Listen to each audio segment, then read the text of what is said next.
नरेंद्र मोदी ने संभाली कमान।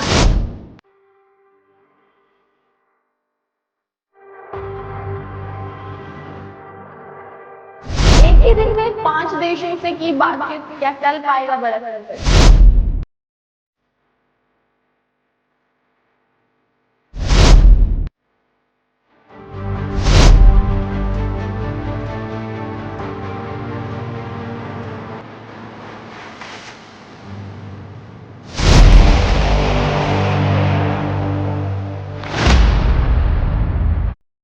नमस्कार, मैं निशी कश्यप, आवाज इंडिया टुडे देख रहे हैं आप। ईरान पर इजराइल और अमेरिका के संयुक्त हमले को करीब 20 दिन हो चुके हैं। इस युद्ध का असर अब पूरी दुनिया पर दिखने लगा है, खासकर तेल और गैस की सप्लाई पर। ईरान ने होर्मुज स्ट्रेट को बंद कर दिया है, जहां से दुनिया का करीब 20% तेल और गैस गुजरता है। इसकी वजह से कई देशों में ईंधन की कमी होने लगी है और भारत में भी एलपीजी सिलेंडर को लेकर लोगों में चिंता बढ़ रही है। इस स्थिति को देखते हुए नरेंद्र मोदी ने तुरंत कदम उठाए और एक ही दिन में 5 देशों के नेताओं से बातचीत की। इनमें कतर, फ्रांस, जॉर्डन, ओमान और मलेशिया शामिल है। उन्होंने सभी से पश्चिम एशिया की बिगड़ती स्थिति पर चिंता जताई और कहा कि ऊर्जा से जुड़े ठिकानों पर हमला बेहद गलत है। प्रधानमंत्री ने साफ कहा कि इस संकट का हल सिर्फ बातचीत से ही निकलेगा। उन्होंने ये भी कहा कि होर्मुज स्ट्रेट खुला रखना बहुत जरूरी है ताकि तेल और गैस की सप्लाई बनी रहे। इसके अलावा नरेंद्र मोदी ने शेख तमीम बिन हमद अली थानी से बात कर ईद की शुभकामनाएं दी और कतर में रह रहे भारतीयों का ध्यान रखने के लिए धन्यवाद कहा।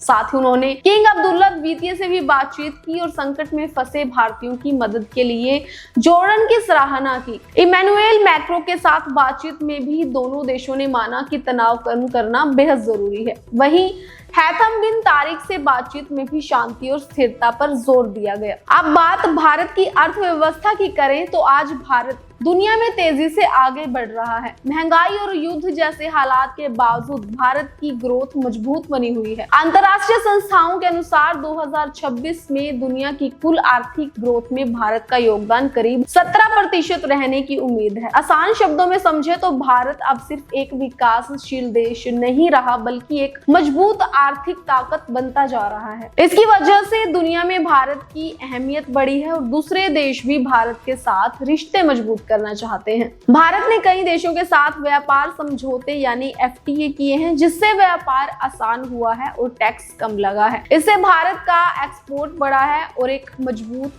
व्यापारिक पार्टनर बनकर उभरा है। ऐसे में सबसे बड़ा सवाल यही है कि क्या दुनिया इस संकट में समय रहते बाहर निकल पाएगी और क्या भारत अपनी मजबूत अर्थव्यवस्था के दम पर इस मुश्किल का सामना कर पाएगा? आपको क्या लगता है? कमेंट सेक्शन में जरूर बताइएगा। ऐसी और खबरें देखने के लिए देखते रहिए आवाज इंडिया टुडे।